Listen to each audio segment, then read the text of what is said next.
আসসালামু আলাইকুম। এআর টিভিতে স্বাগতম।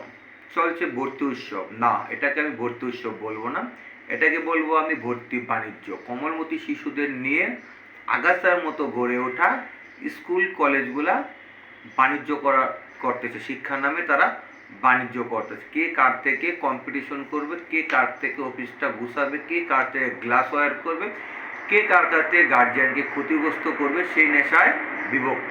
বলছি কেন, বর্তমান সময়ে ডায়াগনস্টিক সেন্টার এবং স্কুল বাণিজ্য হলো সবচেয়ে বেশি ভয়ঙ্কর আকার ধারণ করতেছে।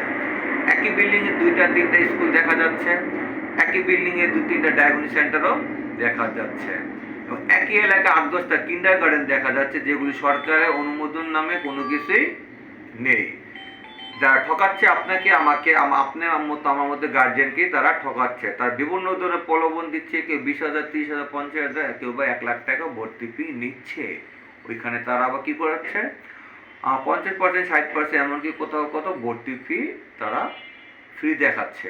না ভাই, এই সকল স্কুল থেকে সবাই বিরত থাকবেন। করগাছার মতো স্কুলগুলো থেকে বিরত থাকবেন। করগাছার মতো কলেজ থেকেও আপনার সন্তানকে ভর্তি থেকে বিরত থাকবে। এলাকা ভিত্তিক সুযোগ সুবিধা, এলাকার গুডউইল নিয়ে বিভিন্ন শ্রেণী ব্যক্তি একমাত্র ব্যবসা করার লক্ষ্যে শিশুদের শিক্ষা দেওয়ার জন্য নয়, তারা স্কুল করে যাচ্ছে। তাই আপনার সন্তানকে এই ভর্তির সময়ে কোথায় কোন স্কুলে ভর্তি করবেন সেটা অবশ্যই ভেরিফাই করে নেবেন এবং জেনে নেবেন স্কুলের সরকারের অনুমোদন আছে কি না, বা সরকার লিস্টেড কি না। আগাছার মতো স্কুলে আপনার সন্তানকে ভর্তি করে তার ভবিষ্যৎ নষ্ট করবেন না।